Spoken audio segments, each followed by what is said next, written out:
I was thinking about Rabbi Klein's words from last week. I really liked the imagery he used when he talked about the book of Deuteronomy as an insertion between Numbers and the book of Joshua.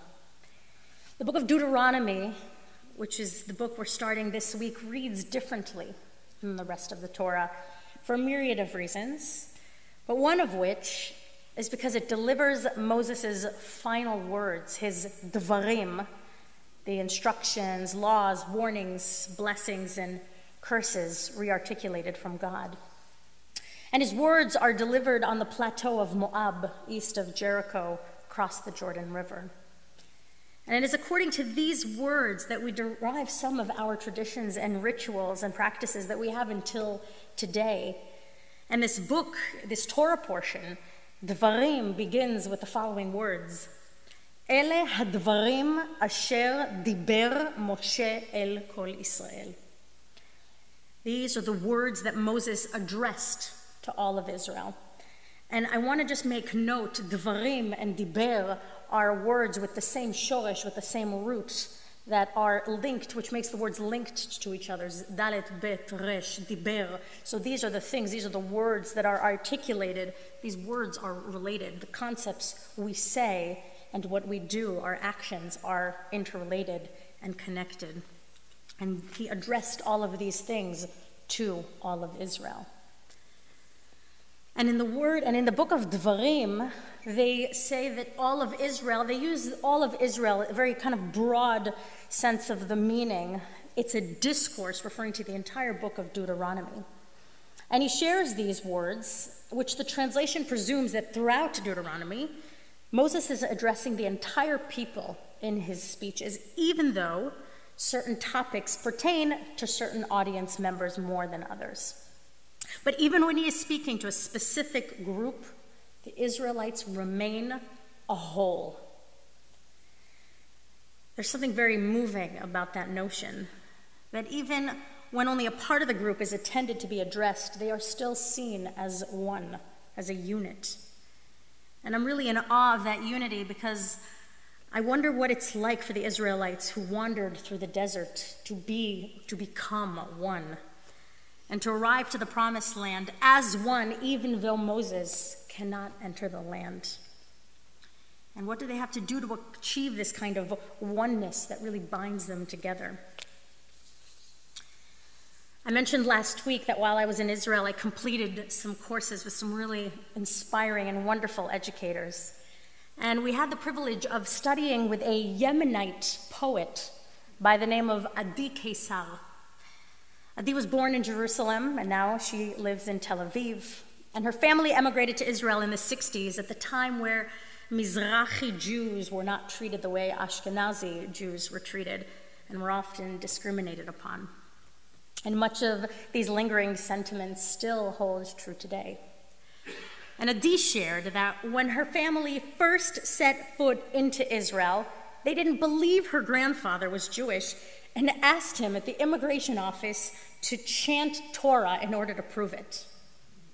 I'm not going to put anybody on the spot, but how many of you, maybe just Cantor Sibo? Thankfully, he was able to do it, and they continued into Israel, but the discrimination followed them nonetheless.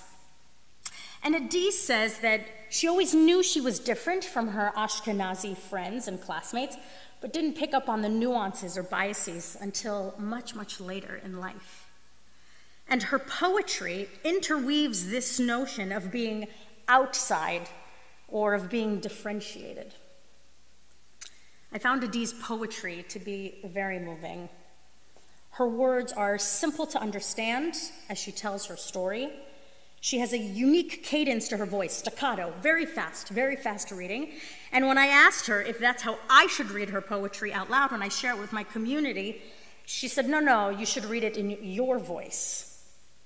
And when she thought of that, it actually made me think of our Passover Haggadah, that we must feel as if we were slaves in Egypt and we were there. And in the same way, I felt like Adi was saying that each reader must put themselves into her poetry.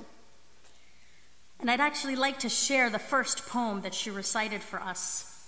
It's called Black on Black. And this is a translated version. Her poems are originally in Hebrew. My grandmother loved me with a thick accent, spoke to me in Yemenite words I never understood, and as a child I remember how scared I was to stay alone with her out of fear that I wouldn't understand the tongue in her mouth, which she kept singing to me with a smile. I didn't understand a single word she said, the sounds far, far away, even when she spoke closely. Once I remember she bought me a pineapple yogurt, and after I punched a hole with my thumb in the thin aluminum lid and drank it, I wanted to say thank you, but didn't know which language to use. So I went to the big garden, plucked a flower, and handed it to her sheepishly.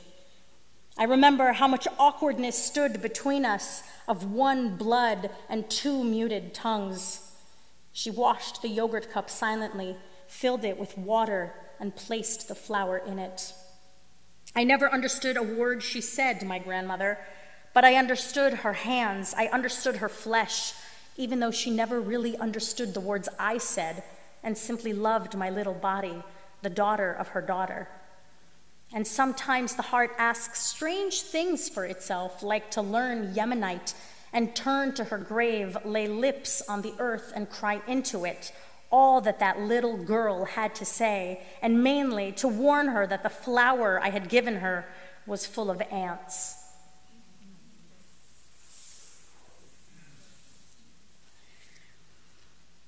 When Adi finished her reading, we all smiled and took a pause to internalize her words as we heard the background of the Jerusalem streets outside. And Adi has become kind of a minor celebrity in Israel.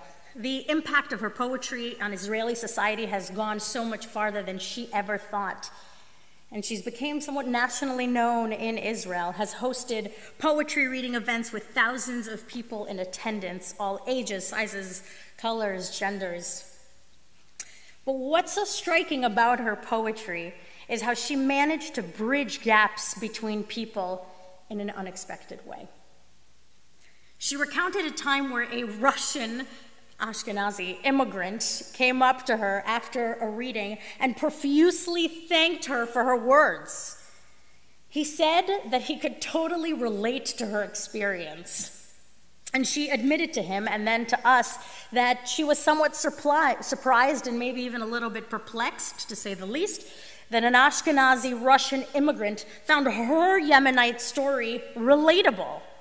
This was hardly the demographic she thought would find so much in common with. But he came back saying, I felt the emotion of your poem. The feelings exuded from your words are universal and can be understood by anybody. His parents were also immigrants, and in his experiences, he also felt like an outsider very often. Adi has created an incredible movement in Israel, and I will be teaching a class on her poems in the spring. I hope you will join me for that. She has raised so much awareness around discrimination of Mizrahi Jews, which are Jews from the Middle East or North Africa. And she wants to help these kinds of Mizrahi Jews reclaim a culture that has been ostracized. And rather than just explain Mizrahi culture to others, she pulls people into her narrative using shared emotions. So one does not have to be Mizrahi to understand her story and find something in common with her. And when I think about Moses' final words to the Israelite people in the book of Deuteronomy, as they enter into the land of Israel, I think of shared emotion. The Israelites had a shared memory, one that has not only been canonized, but told over and over for centuries thereafter. And that story, the story of the Jewish people, is what fuses all of us together till this day. And as we know, our Torah portions and prayers and liturgy are filled with opportunities to engage emotionally, because emotion is not only universal, but it touches us beyond words, ideas, and concepts. Emotion is a gateway to empathy and understanding. And we know emotions are powerful. They can separate us or they can bring us together.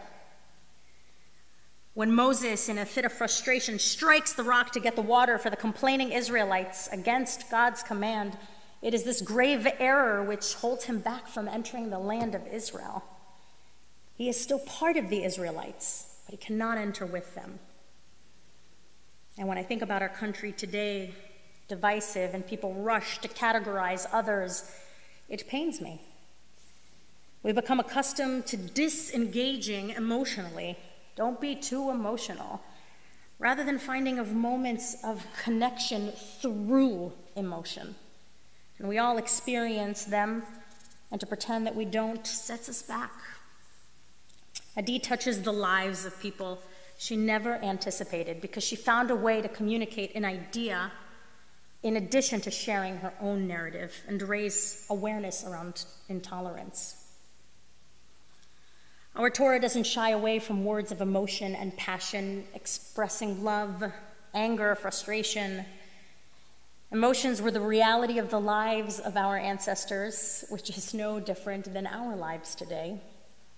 And in the weeks to come, as we engage with Dvarim, with the book of Deuteronomy, and the words and the ideas, I really want us to try to find the emotion behind our actions and behind the actions of others. And when we find that people behave in a way that isn't pleasing to us, we must take a moment and pause and try to place the emotion behind their actions or their words. In this way, we keep our frustration at bay, but also better understand who that person is and how we can come closer together. Last week, at the end of the book of Numbers, we said, Chazak, Chazak, v'nit chazek, be strong, and let us strengthen one another. And I truly hope that we start the book of Deuteronomy by strengthening one another.